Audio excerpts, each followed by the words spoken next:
As we're all aware, the country of Bangladesh has been in the news. Our hearts, our prayers go out to the people of the land. May Allah subhanahu wa ta'ala bless them, make this transition time easy for them. So I thought that inshallah today, let us go over very briefly a bird's eye view of some of the interesting anecdotes and historical lessons we can learn from this region. Especially because this region is very interesting. If you look at the countries around it, look at Bhutan, look at Nepal, look at India, they are not Muslim majority countries. And yet here we have this little pocket of a Muslim majority country. 90% of Bangladesh is Muslim. It is the fourth largest Muslim country in the world. And yet it is surrounded by neighbors, Myanmar, Bhutan. These are not Muslim majority countries. And this is not where Muhammad ibn Qasim landed. This is not where the Arab Sind, they came. That's on the other side.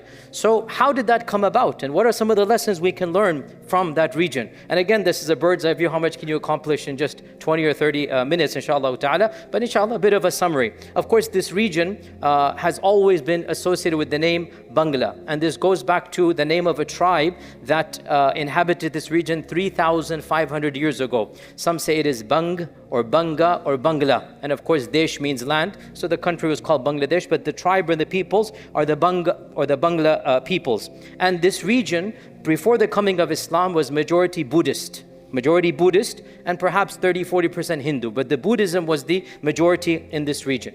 How did Islam come to this region? The earliest references that we have in our Islamic sources goes back to one of the books written under the Abbasids by a scholar by the name of Ibn Khordazbeh. He wrote a book in around 800 CE, 1,200 years ago, called Kitabul Masaliki wal Mamalik. And in it, he talks about the geographical regions that the Abbasids have contact with. Those that they control and those that they are aware of. It is like a book of geography of 1,200 years ago. And he mentions cities and lands that we now understand. Of course, he doesn't use the term Bangla or Bangladesh, but he mentions coastal cities and lands that we can now link up to what is now the modern land of Bangladesh. And he mentions that these cities are cities where the Abbasid ships go and they go to port over there, they stay there for a while, and there are people living there from the Abbasid and from the Muslim and the Arab traders. So we learn therefore that trade was the main initial route that Islam came to this region, beginning from the time of the late Umayyads, early Abbasids. And excavations have actually uncovered gold coins and silver coins. We find them in this region that date back to the time of Harun al-Rashid. So there was a thriving industry from the time of the early Abbasids. Clearly, we even have architectural remnants of mosques. Now realize, there is no sultanate right now. There is no political entity, but there are Muslims in the region. And this is something that is documented by later geographers as well. Later on, the most famous geographer is Al-Mas'udi. He mentions this region. Al-Idrisi, who was the first to draw a map of the world, Al-Idrisi also mentions pockets of Muslims living in these regions. In fact, the name of the second or third largest city, Chittagong, is actually derived from what the Arabs call this region. How many of you people knew this? Chittagong comes from Shattul Ghanj. Shattul Ghanj. The Arabs call the Ganges River Ghanj. Ganges, Ghanj. And Shat means the delta or the entrance. And if you look at a map, those of us not from Bangladesh, you don't know where Chittagong is, but the Bangladeshi people know what it is. It is where the entrance to the Ganges and the exit from the Ganges, that's exactly where Chittagong is. The whole river, the famous river of India, the Ganges River, its main tributary into the Bay of Bengal, its main tributary, it is right at the tip of Chittagong. And Chittagong is Shattul Ghanj. Shattul Ghanj. That is the delta of the Ganges River. And that's, the Arabs would call it Shattul Ghanj, and this eventually came into what we now call Chittagong. Now, the first Muslim power that entered here dates back to around the 10th or 11th century, and this is one of the branches of the Ghurid dynasty. The Ghurid dynasty, of course, was established northeast, but one of the branches came and conquered some of the regions until they finally made their way to Bengal. And the first famous ruler or the first conqueror of the Ghurid dynasty was Bakhtiyar Khalji. Bakhtiyar Khalji. Bakhtiyar Khalji was the one who eventually made his way into what we now call, the area of Bengal. And it is an amazing story that it is said that he was leading his army. He was so eager to enter, he only had 18 people when he entered the first village and town, and with 18 people, he began the conquest of this entire region. And Bakhtiyar Khalji established the Ghurid dynasty, but he made himself independent, but technically he's a part of the Ghurid dynasty. One thing you have to know when you listen to my history and others, you understand, yes, there was a technical khilafah, but the khilafah is not going to control every distant region.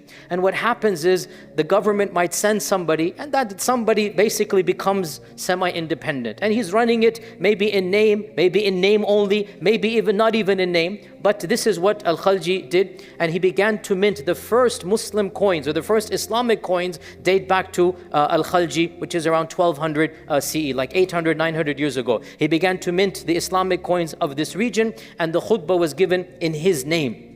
Before this point in time, if there were any masjids, the khutbah would have been given in the name of the Abbasids. But now Khalji comes along and in his name and the name of the Ghurids, and thus begins the first political base, the first state, if you like, in this region of what we now call Bangladesh. And this next 300 years, we can say, technically there's multiple dynasties. They're called the Delhi Sultanate. The Delhi Sultanate. This is the extension of the Delhi Sultanate, but the ministers, or I should say the governors, are independent or semi-independent. But now that the political base has been established, now you have masajids popping up everywhere. And you have a new phenomenon, a phenomenon that was very common for that time, and that is preachers who would travel from Arab lands, Muslim lands, with the only intention of preaching Islam.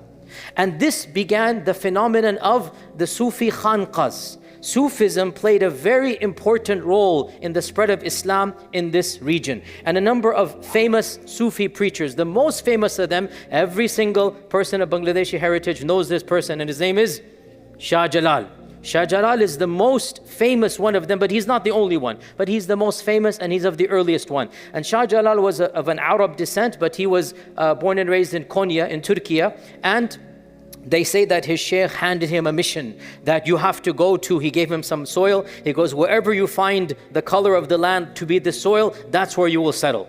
So they say that Shah Jalal left Turkey, left Konya, and he kept on traveling until he made his way to this region of the Bengal. And he said, this is what my sheikh wanted, this is where I'm supposed to be. So he spent the next 78 years. He lived to around 100 something years old, 110 years old he lived. He spent the next 78 years. In fact, it just so happened when he arrived, there was a massive battle going on between the Muslim Sultan and between one of the Hindu dynasties. So him and his scholars and Sufi shuyukh, they actually joined in this campaign. The campaign won what is considered to be a somewhat miraculous victory. And so Allah blessed him, like he was given the izzah. Like, oh, because you guys came, you are pious people coming from the Arab and the Muslim or the Turkish lands, because of you guys, Allah blessed us to win this battle. So this established his reputation as a saint or a wali of Allah subhanahu wa ta'ala. By the way, we do believe in righteous people. We should believe this. There are righteous people, and Allah Azza wa Jalla blesses righteous people with various things. So yes, the concept is correct, no problem with that. And so Shah Jalal established his credibility right when he landed, basically. This victory boosted his credentials, but he didn't participate after this in any type of military expedition. What he did is he opened up a khanqah, he opened up a lodge, and he began preaching and teaching for the next 50 or 60 years. And what I found super interesting, I learned today that the most famous traveler of medieval Islam, Ibn Battuta, you know Ibn Battuta? Ibn Battuta not only visited this area, and he called it Al-Bangala. In his book, he calls it Al-Bangala. Not only did he visit this area, he lived in Sylhet, and he maybe even took a wife there. We're not sure, it looks like that as well. And he said, then I traveled 1 month to visit the most famous wali of the region, Shah Jalal. He actually met Shah Jalal. Ibn Battuta, I found out today, I didn't know this. He actually met Shah Jalal. And he describes that he was a tall, handsome frail man. He would fast continuously. He was living in a monastery, a khanqa, away from the city. His students were there, and and he mentioned some miracles or some karamat, you can say, that happened, and that Shah Jalal gifted Ibn Battuta a turban. He was very happy at this. So Ibn Battuta is he literally said this is the most famous saint in the region, which means Shah Jalal had already established his reputation in his lifetime. And Ibn Battuta actually detoured from his journey just to go visit Shah Jalal and then come back and resume his journey. It is said that Shah Jalal, Allah blessed him and others, but he was number one to convert many tens of thousands of people in his preaching and teaching and interactions. And Ibn Battuta himself says he witnessed many of the Hindus, or he called them Hindus. It might have been Buddhists, because at that time these people probably couldn't tell the difference. But Ibn Battuta says even the local Hindus and Buddhists would go his khanqa and stay with him to be influenced by him. So Ibn Battuta was an eyewitness to this da'wah continuously going on. So we're now in the 1300s, and this is when 1400, basically 15th century, what begins now? Two things. On the one hand, the Mughal dynasty, and on the other hand, European colonization, right? Who was the first European to come into India? This should be a high school question for the kids here. This is way afterwards. Vasco da Gama, you remember from your high school. That's good, yes. MashaAllah. Even though you've passed high school age, but clearly it has, just kidding with you. Vasco da Gama, prize points. What year was that? Even I think I'll have to, no. I think that is correct. I'm not sure exactly the final year, but 1490 something. I think that is correct. Vasco da Gama. Now, by the way, Christopher Columbus was trying to get to India, right? That's why he ended up over here. Like all men who get lost, he didn't ask for directions, so he came over here, okay? But Vasco da Gama, I guess, asked for directions. So once Christopher Columbus failed, they wanted to get to India. Why did they want to get to India? Because India was the land of treasure, the land of spice, the land of fertility, the land of produce, the land of fruits, like the soil of India, and especially the region of Bengal has always been of the most fertile. And actually, historically, in our times, there is a perception that this region is impoverished. This is a modern perception. For its entire history, this region has been of the most powerful economic places, and in fact under the Mughals this was the number one producing region of the Mughal dynasty. Under the British this used to be number one, and then by the time the British left it went down, as I'm going to explain in a while, right? So this is why they wanted to come, primarily because of not only this region but especially because of Bengal. And so in the 1500s, 1600s, two things happened. Both of them affected the people of this region. First and foremost, the Mughal dynasty. Of course, you have Babar, you have Akbar, Shah Jahan. They of course built the largest, or they not built, but they created the largest network, the largest conglomerate political base, and as a part of that they also acquired, if you like, Bengal, and they made it into a province. And so for around 150 years, the Mughal Empire was the one in charge, and there was a province, they called it the Bengal Subah. They had the province that was semi-independent but still under the Mughals. While this is happening, you had the colonial empires come. And by the way, it was the Mughals who also chose Dhaka as their regional capital, and this was the rise of Dhaka now. So now whatever capital you choose, so then it's going to start rising. And so it was the Mughals who chose, and you still have, as all the people from that region know, you have magnificent structures built in that region still to this day. Magnificent, beautiful masajid that are still standing to this day. So and I also have to mention, before I move on, I forgot to mention in the beginning that of course the language of the people of this region is different, and their culture is different, and therefore their intellectual and cultural heritage has a unique strand. They are their art, their architecture, their language, their scholarship has been written in a different style and language than any other, and so they have contributed a very unique way of both architecture and cuisine, and of course Islamic thought as well. So I was getting back to the colonization, and 5 different regions were competing over Bengal. 5 different European countries. Number 1, Portugal. The Portuguese were the first to get to this region. Vasco da Gama was Portuguese. Number 2, the Spaniards came. The Spaniards then established their post. Number 3, the French came along. The French came along and they also established their post. And number 4, the Dutch. The Dutch came as well. And then last but not to be the least, the British came. Now each one of these 5 established East India Trading Company, Dutch East India Trading Company, Portuguese East India Trading Company, British East India Trading Company. And each one of them began competing to have the most land, the biggest perks, the most direct access to the governors. And interestingly enough, in this region of what we now call Bangladesh, the Bay of Bengal, multiple times these 5 powers actually fought one another on the Indian subcontinent soil for resources. So you have the British and the French fighting each other for resources in this region.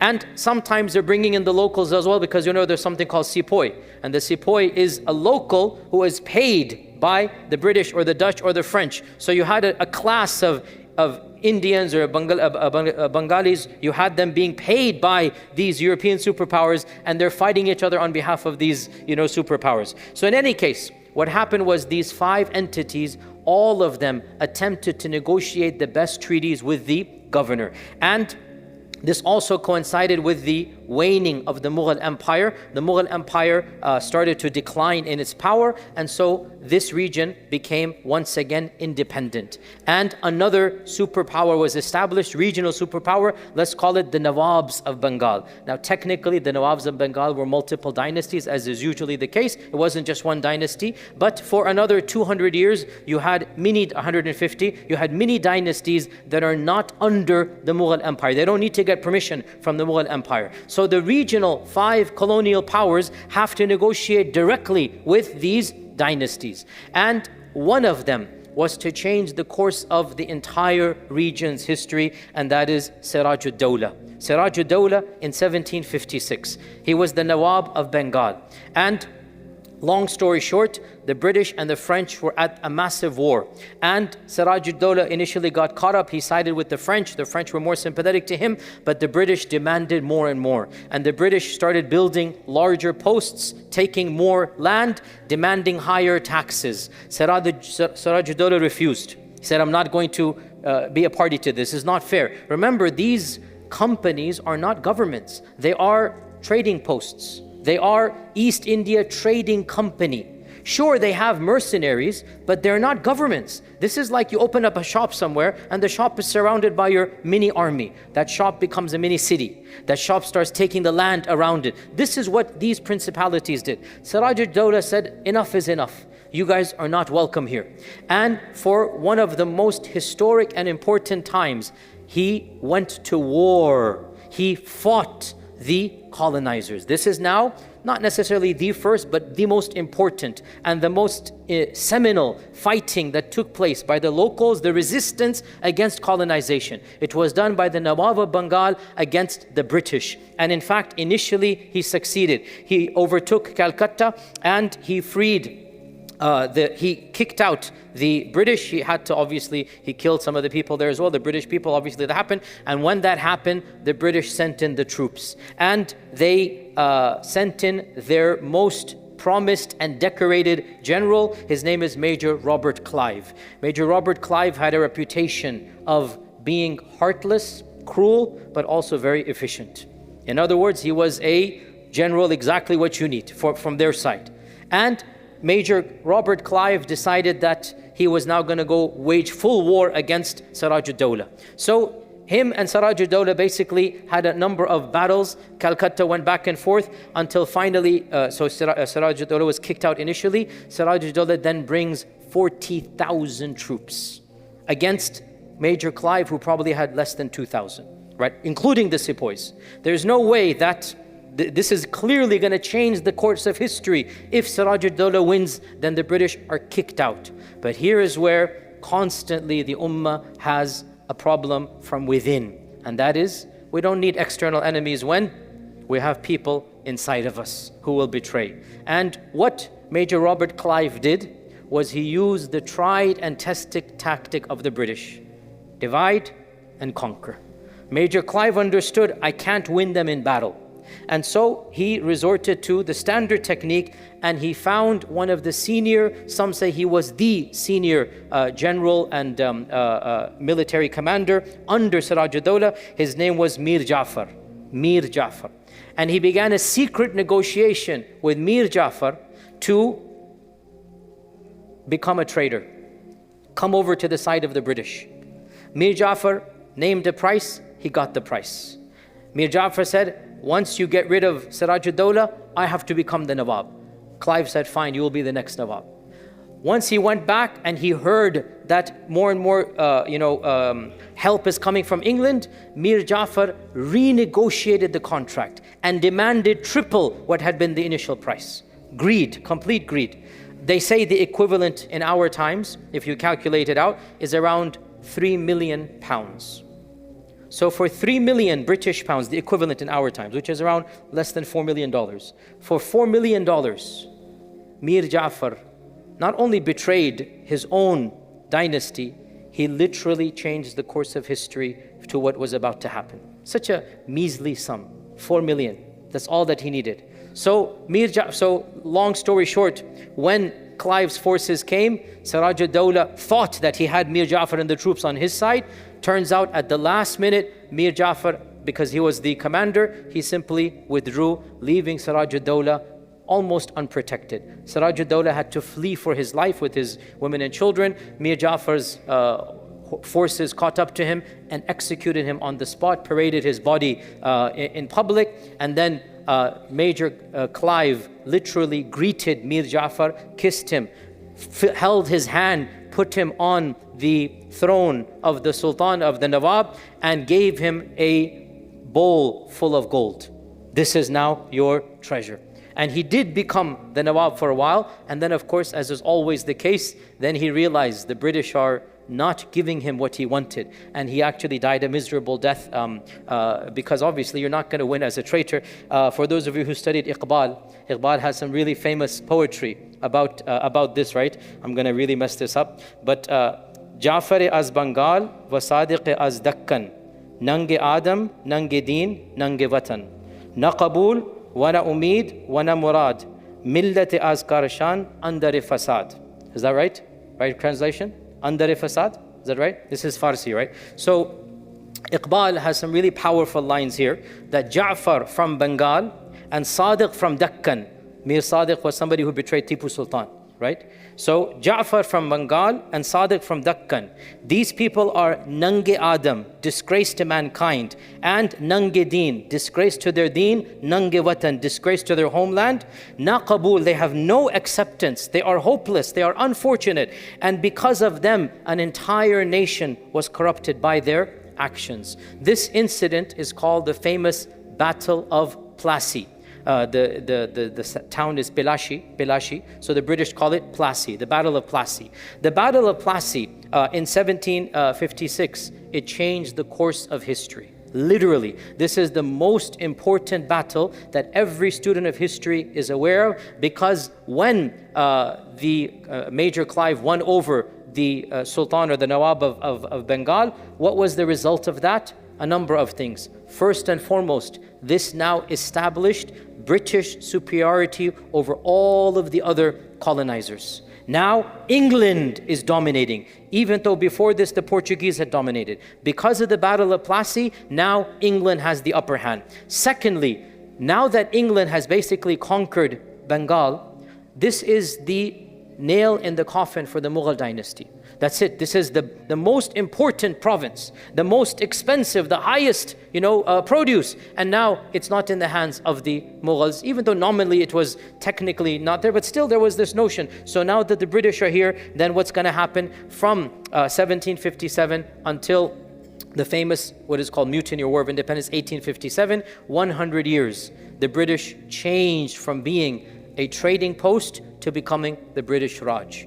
The beginning of this, the Battle of Plassey, when the Muslims of the Bengal province, when the Sultan of the Nawab province was betrayed by his minister, it was inevitable. That's it. One thing led to another, and in 1857, the British annulled the Mughal dynasty, kicked out the last Mughal Sultan, who died a very lonely death in Bahadur Shah, Zafar Bahadur Shah. There's a picture of him, the only picture we have of a Mughal emperor on his deathbed in 1860 or something. It's a sad, sad portrait of a person lost everything. So he was exiled, and the British then took over. And of course, when the British take over, what do you think is going to happen? They're not interested in the people. They're interested in their pockets. And for the next 90 years, they fleeced this region that used to be the number one. Bangladesh, or this area of Bengal, has always been known. Ibn Battuta, I read this today just to refresh my memory. It's been many years since I read Ibn Battuta, and I forgot he had mentioned Bangladesh. Ibn Battuta has an entire paragraph shocked at how cheap the produce of Bengal is. He mentions prices. He says, for one dirham, I can get 3 chickens, He says, I have never seen this much rice in my life. This is Ibn Battuta describing this how many centuries ago? And he goes, you can purchase this much quantity for a small amount of rice. And he said, my friends here, they told me that for 8 or 9 dirhams, they can spend the whole year with enough money and food for eat. So he's describing a land that is rich in produce, that is rich in food, and has easily accessible. In his whole travels, he has hardly seen a land as rich and as useful and economic as this region is. But what's going to happen? That's why the British were eager. That's why the Battle of Plassey is taking place. That's why all of this is happening. Once the British come, khalas, topsy-turvy, 180. From 1857 up until 1947, 90 years, this region went from being number one to, subhanAllah, almost all the problems we can blame. And I say this over and over again, do not be fooled. Wallahi, do not be fooled. The enemies come, they want to make us enemies in between. The number one enemy that we have is the colonizers. Do not be fooled by their rhetoric. They put it in your mind to divide and conquer. No, it comes from them. They're the ones who did all of these, negatives that happened. You can 95% you can blame on the tactics of the British. Time is limited. I have to mention one thing that the British did. This is something every one of you should know. The worst man-made disaster in this century, or of the top 3, took place in this region caused by the British. In 1943 and 1944. Every person here from that region is well aware of what happened. I'm sure many of you have stories of your grandparents about what happened during this time. The infamous famine that took place, in which we don't even know how many people lost their lives. That we can't even calculate. Like 5 or 10% of the region's population disappeared in 1 year. Up to maybe 3 million people, not just because of famine, but then because of the famine, the hunger, the disease, the dysentery, all of this caused simply by the mismanagement and the greed and the inhumanity of the British. This was a preventable disaster. How can you starve to death in one of the most fertile regions in the world? How? When you have British who are more interested in sending food to their troops, not caring about the local, because World War II is going on. And so the British, a series of bungling mismanagements that they didn't care about. To be precise, it's not as if they intended to kill 3 million people, but they didn't care that they killed 3 million. See the difference? It's not as if they had a tactic, what are we going to do to mess up? But their mismanagement, and there's many PhDs and many books written, you can find this on Amazon online. What would the British do about intentionally limiting? Because they were worried that the food would end up in the wrong hands. They also wanted the food that was available to end up in their troops. And so both the tactic of limiting what they can produce, along with acquiring what they are producing and not distributing it. There are pictures. Wallahi, these pictures, they will move any heart to tears. There are pictures of hundreds and thousands of emaciated men, women, and children just dying on the streets. Because this is 1940s. You have lots of pictures, you can see them, of people literally like bones that sit. And there's barrels and barrels of rice being sent outside, not to the locals. And infamously, when even the viceroy and the governor felt pity, and he begged Churchill, please change your policies, right? This is a famous draft. I wish I could show you the picture of it, right? That he sent the telegraph to Churchill. that, please do something. We have millions of people dying here. And Churchill, look at the arrogance of these people. I know they say Churchill is a hero and whatnot.